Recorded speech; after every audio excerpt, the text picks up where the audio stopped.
Olá, sejam todos muito bem-vindos. Aqui é Luiz Wolff, do Tex Group. Eu estou com o Arthur Burlamac, do Franchise Group, nessa live hoje para falarmos sobre planos e soluções para a crise do Covid-19. Boa tarde, Arthur, tudo bem? Boa tarde, Luiz. Tudo bem?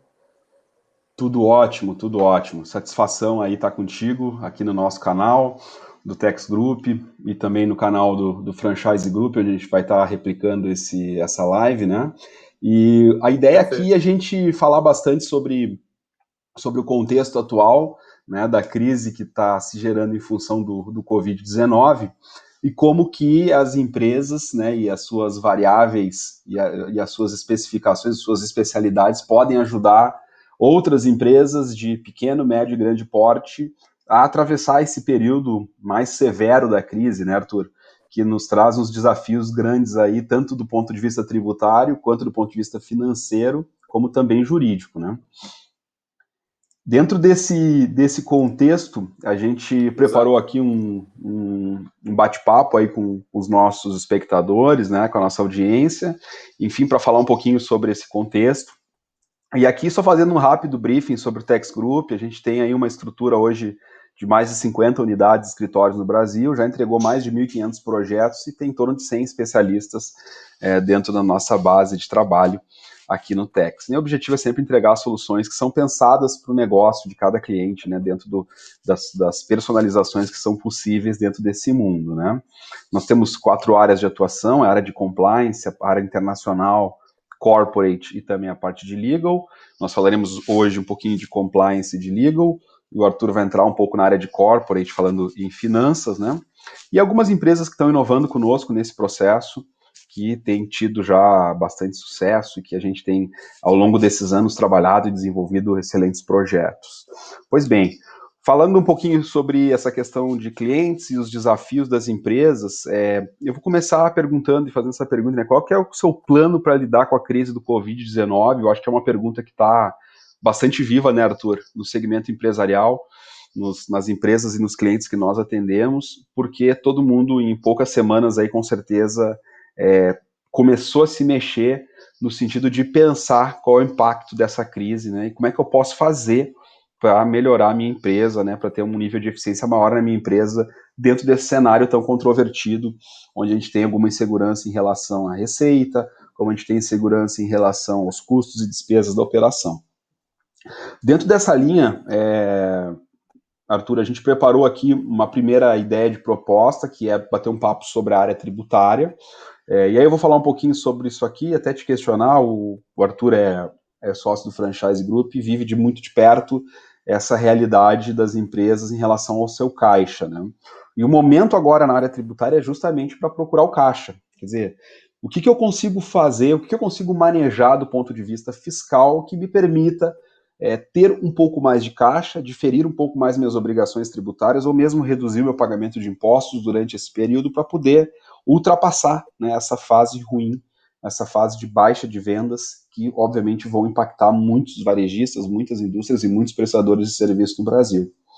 E dentro dessa linha, a gente criou esse plano de prevenção tributária para a crise, que é justamente um workflow de trabalho todo focado em redução emergencial dos tributos, todos os tributos federais, tributo estadual e tributo municipal. E aqui a gente traz uma série de oportunidades de diferimento e série de oportunidades de redução que impactam diretamente o caixa das empresas, né? Além disso, dentro desse contexto, o que a gente tem trabalhado muito é a tecnologia, ou seja, usado toda a nossa tecnologia a favor da identificação de todas as variáveis possíveis. E aí o Tex Group montou um diagnóstico gratuito para as empresas enfrentarem a crise, né? É um trabalho feito em 7 dias úteis para empresas do lucro real com faturamento acima de 7 milhões, né? E pega todos os tributos federais, estadual e municipal para justamente buscar entender quais são as verticais nesse momento que precisam de um trabalho mais significativo nosso e que podem, obviamente, a gente pode ajudar com o nosso esforço, com a nossa tecnologia, com o nosso conhecimento, em algumas poucas etapas, né? Em 6 etapas, a gente tem por premissa avaliar esse cliente, e uma vez que o cliente deu ok sobre o seu diagnóstico, sobre as suas variáveis, sobre as suas verticais, e decida avançar em alguma delas, nós implementamos a partir dessa autorização do cliente, todas as situações preventivas que envolvem o mundo tributário. E Arthur, eu queria que tu me comentasse agora sobre a questão financeira, que é essa grande novidade dessa união do Tax Group com o Franchising Group, que permite trazer para nós prevenção no mundo financeiro. Fala um pouquinho sobre isso, por favor. Perfeito, Luiz. Eu acho que a palavra de ordem no momento é sobrevivência, né? Sobrevivência das empresas, sobrevivência das organizações. E para as empresas buscarem se manterem vivas após esse período que ainda está incerto, né? A duração de tempo, é muito importante ter um olhar muito clínico para o caixa da empresa, ou seja, preservação de caixa, né? A gente tem, na primeira semana de abril, a gente tem o governo federal sinalizando algum alento, algum alívio em termos de folha de pagamento, ou seja, de ações que as empresas poderão adotar para diminuir o impacto da folha de pagamento no caixa das empresas agora pelos próximos 2, 3 meses. Em contrapartida, a gente precisa avançar, a gente precisa ir além da folha de pagamento. A gente tem ver o Tax Group com plano de prevenção tributária também contribuindo no sentido dos tributos, mas que outros pontos, né, que outras despesas e custos a gente pode olhar nesse momento em busca de redução e como reduzi-las, né? Então, o que nós montamos foi, primeiro, um diagnóstico gratuito. É muito importante que se tenha, e muitas empresas, mesmo médias e grandes, não têm, nem sempre têm clareza sobre o comportamento financeiro e o comportamento do fluxo de caixa das suas operações. Então, no primeiro momento, independentemente da continuidade da nossa prestação de serviço, do nosso trabalho, a gente oferece um diagnóstico gratuito, onde a gente bota informação clara na mesa para que a gente entenda, junto ao empresário, o comportamento financeiro e, principalmente, responder uma pergunta. Qual é a necessidade de capital de giro? Qual vai ser a necessidade de capital para manter a empresa minimamente viável nos próximos meses? Né? Entregando esse diagnóstico, aí a gente consegue, então, também entendendo aí mais detalhadamente o comportamento financeiro da operação, a gente consegue, então, lançar olhar sobre outros custos ou despesas que nós podemos ajudar a atuar com o nosso expertise de mercado para a busca de redução e para a busca da meta financeira que nós precisamos de sobrevivência para os próximos meses. Então, aí a gente entra num trabalho mais analítico e de hands-on, ou seja, de negociação e busca uma assessoria buscando a redução, a execução dessas ações de redução de custos e despesas para as empresas, né? Então, acho que isso é muito importante, somando, então, aquilo que o governo trouxe de alento em termos de folha de pagamento, aquilo que o plano de prevenção tributário pode fazer em termos de otimização da carga tributária, é lançar olhar sobre todos os demais custos e despesas da empresa para vencer essa crise, né? Quer dizer, você quer dizer que o ponto-chave aqui, e eu acho que essa é a sinergia que existe aqui, a preservação de caixa é a palavra de ordem no momento de crise, é isso? Exato. Manter a empresa minimamente viável até que a gente tente voltar, tomar o rumo aí da saída dessa crise toda, retomada do mercado num nível de maior normalidade, né? E nós que trabalhamos nesse mercado corporativo, é incrível, né, Arthur, o quanto nós identificamos ao longo dos anos, trabalhando com consultoria, com assessoria empresarial, a quantidade de custos e despesas que os empresários possuem e muitas vezes não gerem ou não têm a condição de conhecê-los profundamente, né? Quer dizer, as despesas que às vezes ficam presas dentro da organização, ficam arraigadas, estruturadas dentro da organização, viram recorrentes dentro do negócio e muitas vezes não se tem a iniciativa de se reavaliar se efetivamente aquela despesa ou aquele custo é gerador de nova receita ou não, né? É dinheiro que escorre pelo ralo, né? É dinheiro que escorre pelo ralo, e nesse momento cada centavo é muito importante. E é um momento que as empresas, na sua maior parte, podem se dar o luxo, né, de ter um pouco de tempo, de não ficar correndo atrás da máquina, né, das suas operações, e de poder lançar um olhar mais clínico, mais analítico sobre custos e despesas, e, claro, buscar inovar e se reinventar para que possa manter o mesmo padrão de qualidade, o mesmo padrão de operação, porém financeiramente mais leves, né? Sem dúvida, sensacional. Eu acho que dentro desse trabalho de diagnóstico financeiro combinado com tributário, nós temos, acho que, dois grandes pilares da gestão que, sem dúvida nenhuma, fazem toda a diferença, porque, via de regra, o olhar financeiro, ele se dá também sobre os tributos, mas, muitas vezes, ele é avaliado em momentos separados, até porque as dominâncias técnicas que envolvem um profissional do mercado financeiro versus um profissional do mercado tributário são distantes, né? Então, acho que quando a gente combina dentro de um plano duas variáveis como essas, e além da última variável que a gente vai conversar também, que é a variável jurídica, acho que a gente sai na frente aí em termos de suporte, né, aos nossos clientes. Dentro desse contexto, eu queria que tu me explicasse um pouquinho as etapas, então, desse projeto do plano de prevenção financeira para a crise, para a gente poder entender onde é que o Franchising Group entra e como que o franchise desenvolve, né, dentro da sua expertise, essas etapas de projeto. Perfeito. Então, o primeiro passo é um diagnóstico financeiro. Lembrando que isso é totalmente gratuito para qualquer empresa que queira aderir ao plano. De qualquer porte, né, Arthur? Qualquer porte, micro, pequena, médias e grandes. Legal.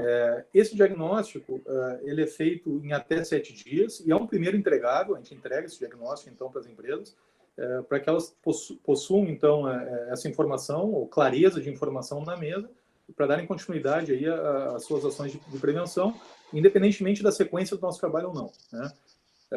Relembrando que o grande objetivo desse diagnóstico é ter informação precisa na mesa e saber dimensionar não só o comportamento dos custos e despesas no fluxo de caixa da organização, mas também saber dimensionar qual é o tamanho do buraco, ou seja, qual é a necessidade de capital de giro que vai ser preciso para os próximos meses, né? Dando sequência, então, no trabalho, a gente vai para uma segunda etapa que a gente chama de mapeamento organizacional, que é para a gente sair da frieza dos números. É muito fácil a gente pegar um diagnóstico financeiro, traçar uma meta ousada de 30% a 40% de redução de custos e despesas, mas a gente precisa colorir esses números de maneira a entender o contexto organizacional empresarial, ou seja, a gente entender a importância de fornecedores, planos estratégicos, pessoas nesse contexto todo, saber onde a gente pode mexer com maior agressividade, onde a gente pode tem que ter mais cuidado no sentido das ações de redução, né? Terceiro ponto, então, é montar um plano de ação, ou seja, a gente determinar exatamente quais as metas e objetivos, sobre quais rúbricas de custos e despesas que a gente vai atacar. E o quarto ponto, a sequência natural do trabalho, então, é o hands-on, a gente atuar diretamente junto à empresa em negociações, tratativas e soluções inovadoras para a busca de redução de custos e despesas, né? Aí então, envolve, inclusive, rodadas de negociação com fornecedores, com parceiros do cliente, exatamente isso, né? Nesse foco. Exatamente. Aí a gente utiliza o nosso expertise em termos de conhecimento de mercado e conhecimento de alternativas de soluções nesse sentido, e a gente entra em ação junto com a empresa na busca desses resultados, né? Então, alcançado o resultado, a gente ainda, na quinta etapa, a gente permanece ainda dando apoio à organização, à empresa, na implementação desses resultados. Ou seja, a gente obteve ganho em cima de uma negociação. Claro que agora essa ação precisa ser implantada na empresa, a gente ainda permanece em apoio à empresa para que esse resultado obtido seja garantido através da implementação. E aí, importante dizer, né, a gente traz ali como sexta etapa, que aí é o término do trabalho, que nós estamos propondo aí algo totalmente no success fee, ou seja, um ganho variável em cima da ajuda que nós tenhamos conseguido prestar para as organizações e empresas aí, em cima da diminuição de custos e despesas, ou seja, a gente faz todo esse trabalho sem dispêndio inicial de caixa, sem cobrança, sem honorários iniciais, somente no success fee. Legal, bacana. Eu acho que esse é o momento que justamente todas as organizações precisam se reinventar, né? E nós que trabalhamos nesse mundo corporativo de serviços também, eu acho que são soluções quentíssimas, né, para o momento, para os clientes, e que eu não tenho dúvida que vão gerar frutos não só durante esse período, mas daqui para frente, né, com a evolução e com a melhora da economia, sem nenhuma dúvida. Pode ser, pode ser um grande legado aí, né? Eu acho que vai ser um grande legado que se constrói, né? A gente aproveitou, Arthur, essa live, porque tu é um cara de mercado que conhece muito empresários e que tem muitos clientes em segmento de serviço, de varejo também, em indústrias, né? E a turma vem sofrendo muito com a questão dos contratos nesse momento, né? Quer dizer, é um tema jurídico, porém é um tema que está na agenda empresarial, talvez entre as primeiras linhas, né? Que é como que fica o meu aluguel, eu que sou um lojista de shopping center, né? Eu que tenho uma franquia no shopping center. Como é que fica o meu contrato de aluguel? Eu preciso pagar aluguel, não preciso pagar aluguel, posso renegociar esse aluguel? E aí a gente resolveu bater um papo e primeiro te ouvir um pouquinho sobre esse cenário que tu vem encontrando com os clientes da tua carteira e depois a gente conversar um pouquinho, bater um papo sobre essas medidas que a área jurídica também nos oferece para que a gente possa atravessar esse período de crise. Nessa relação de contratos imobiliários, aí existe um grande vácuo hoje, né? Em termos trabalhistas, em outros sentidos, a gente já vê uma sinalização, uma normatização, né? De ações que o empresário pode seguir para preservação do seu caixa, mas em termos de contrato de locação ainda não há nada, né? A gente vê alguns estados da federação tomando algumas iniciativas, mas a gente não vê nada de concreto a nível federal. Então, os estabelecimentos, em sua maior parte, estão fechados, né? Então,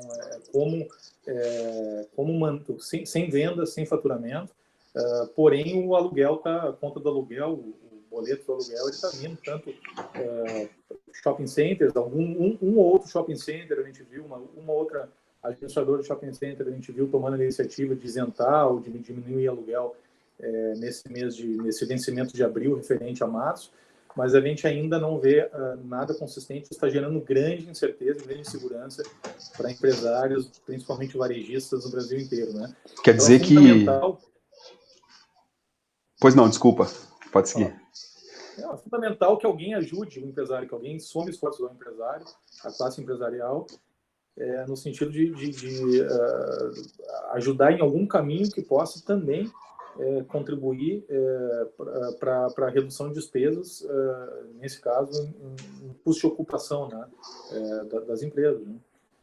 Quer dizer que, mesmo tendo medidas do ponto de vista trabalhista, elas não completam a solução, né, por uma razão óbvia que o impacto se dá na outra área, na área civil, por exemplo, quando se fala em contratos, e que esses contratos, uma vez que eles sejam adimplidos, eles vão gerar um impacto trabalhista e vão gerar um impacto tributário. Quer dizer, eu tenho aqui uma reação em cadeia, vamos dizer assim, de todos os lados, né? Onde não tiver algum tipo de flexibilidade, um lado vai impactar o outro, né? De maneira bastante severa, inclusive. Né?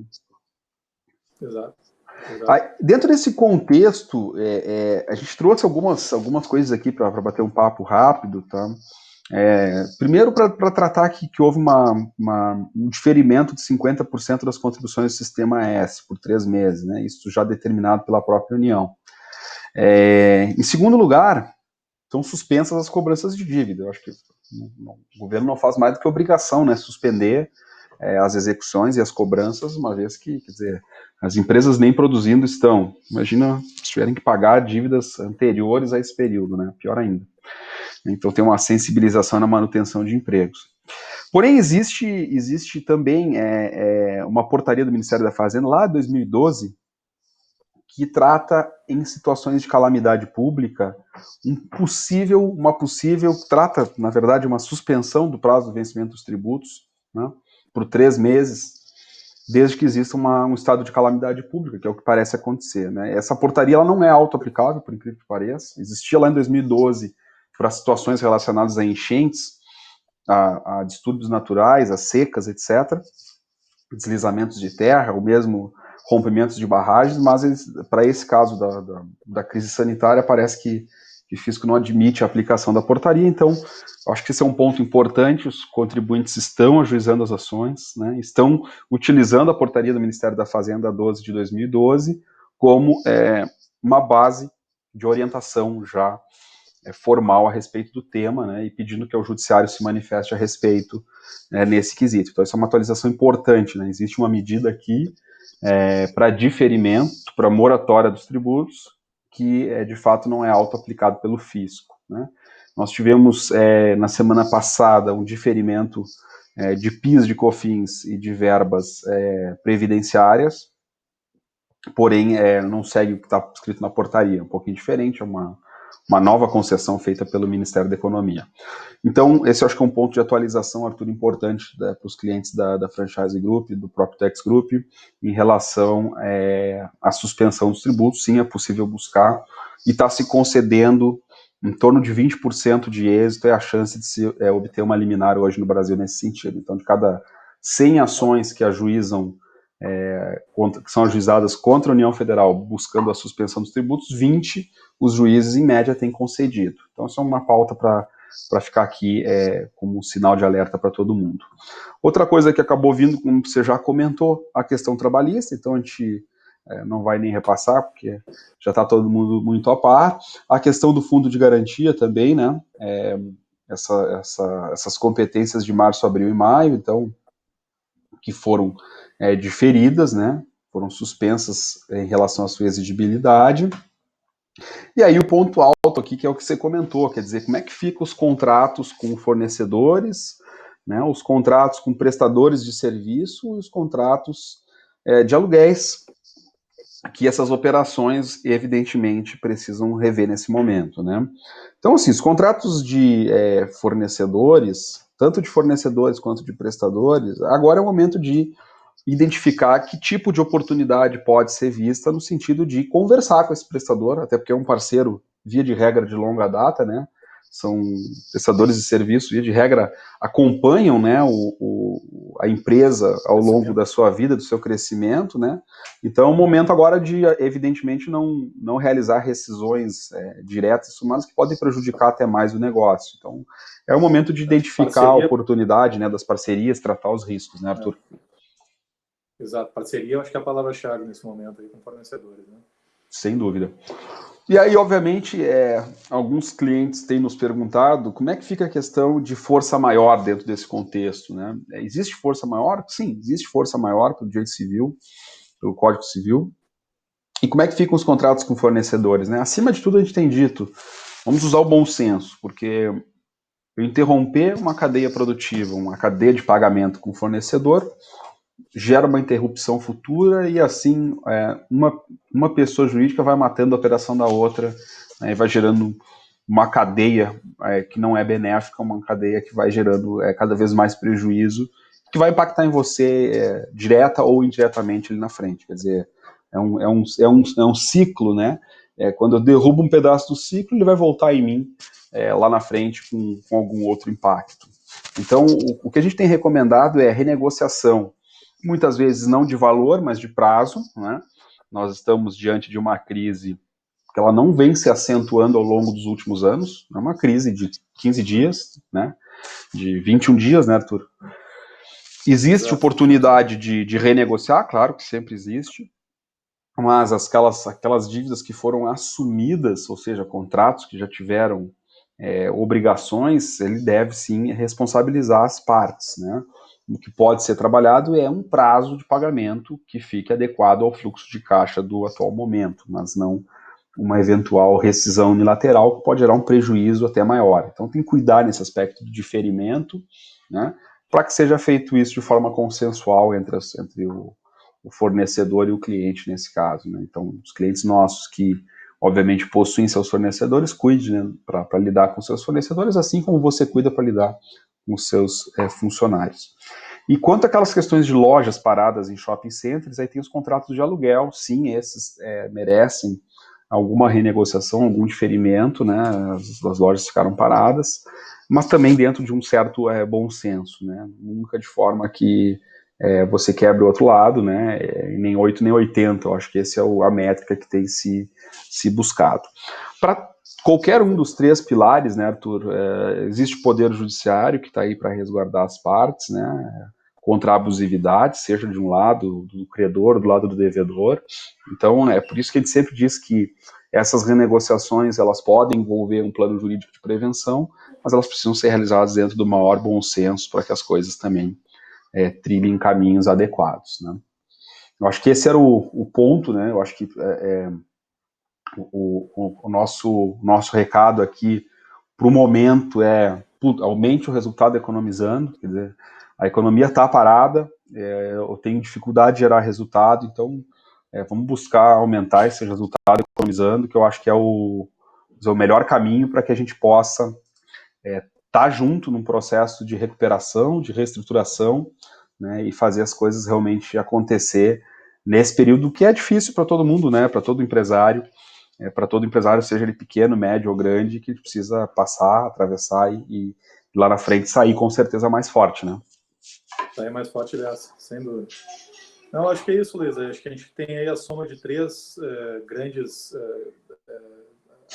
uma prestação de serviço ajuda em três grandes dimensões, né? Financeira, tributária e jurídica. Isso é um pacote bastante complexo aí e abrangente de ajuda, de soluções aí que o empresariado pode fazer uso nesse momento, né? Legal. Te agradeço, então, Arthur, pelo bate-papo. Excelente as ideias em relação à parte financeira e todo o contexto que a gente está falando. Acho que é o momento agora realmente de ajudar os nossos clientes, os nossos parceiros e amigos, para que a gente possa, dentro dessas três verticais, que é do nosso domínio de conhecimento, a gente possa atravessar muito bem, né? E ajudá-los para que eles lá na frente cheguem com saúde, tanto pessoal quanto financeira nas suas empresas, tá bom? Muito obrigado aí pela participação na nossa live, um grande abraço. Eu que agradeço. Acho que a ideia é essa, onerar o mínimo possível e ganhar lá na frente um modelo de parceria, né? Obrigado, Luiz. Grande abraço, eu que agradeço.